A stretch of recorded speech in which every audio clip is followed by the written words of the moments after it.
Joining us now with reaction, author of the best-selling book Treason. He has a new e-book out about the election of Donald Trump. He gave a speech on Trumpism today at the Heritage Foundation. Former Speaker of the House, Newt Gingrich. How are you? Good to see you in the studio. It's great to be with you. It's fun to be up here. It's great to have you. Look, the reason I'm laying this out, JFK worked. Reagan worked. And the reason I want you here is what you balanced the budget. Yeah. Nobody thought it was possible at the time. Well, and we created tremendous economic growth, had the biggest capital gains tax cut in history, had the biggest improvement in children living in poverty in history, because if you really get the economy moving, it really helps across the board.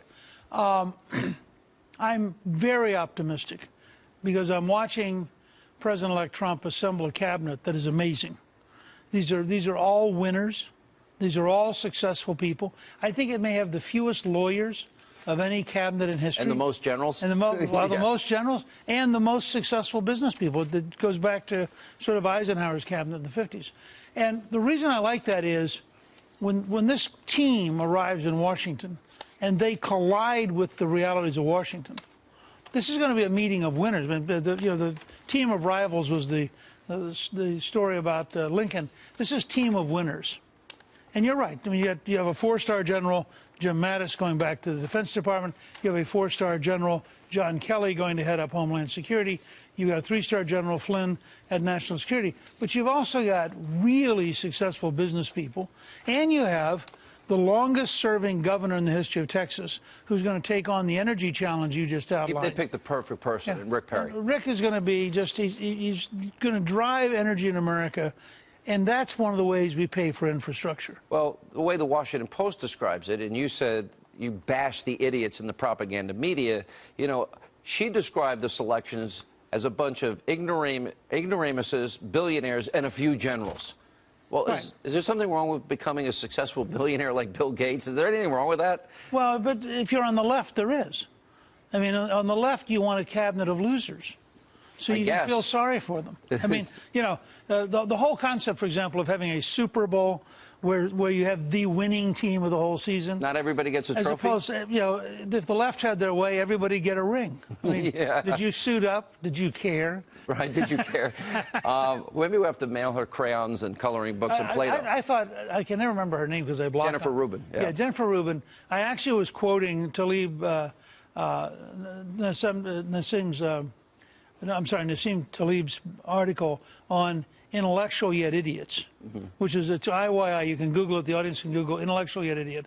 And his term of idiot fits her perfect. Jennifer Rubin is the perfect example of what he's writing about, which is a person who can write well and sounds like they know something, but doesn't know anything. I call them overeducated idiots. Yeah. They really are. I mean, think about the notion this woman sits at the Post. By the way, National Review, Wall Street Journal, Weekly Standard, they have their share of them. They do. And it's because they sit around and they render judgment.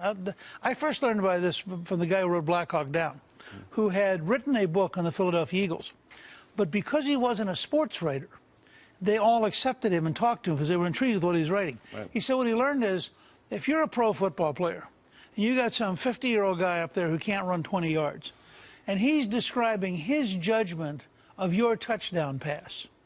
It's just, you just get angry at the whole idea of who does he think he is. Yeah. And that's what she was like. Here's a person, Jennifer Rubin, and I am picking on her directly because she's a pseudo-conservative who masquerades. Listen, you could add NRO. You could add Bill Kristol. You could add any of these guys. The idea that she would describe a cabinet which includes a world-class pediatric neurosurgeon, it includes a remarkably successful Secretary of the Treasury. It includes a remarkably successful Secretary of Commerce. It includes, as I said, the longest-serving governor in the history of Texas.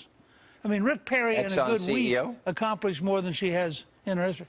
That now has, I think, the head of the largest corporation in the world. But think about it from the left standpoint. He actually negotiated successfully. In the spirit of Clinton and Kerry, how can you have somebody who's successful? All right. So you think, just real quick, and we got to break, and then I want you to describe Trumpism. You think, are you confident that everything that I outlined in my opening monologue will happen? Will he get that done? I think he probably won't. I think the crisis will come 90 days from now when they realize, when it finally hits them, that Washington is that hostile, that difficult, that entrenched, and the swamp ain't going to go away easily. No. And at that moment, I'm hoping he brings that team of winners together, and they collectively decide, you know what, we're going to win again, and then it'll start rolling. Then things will move. All right.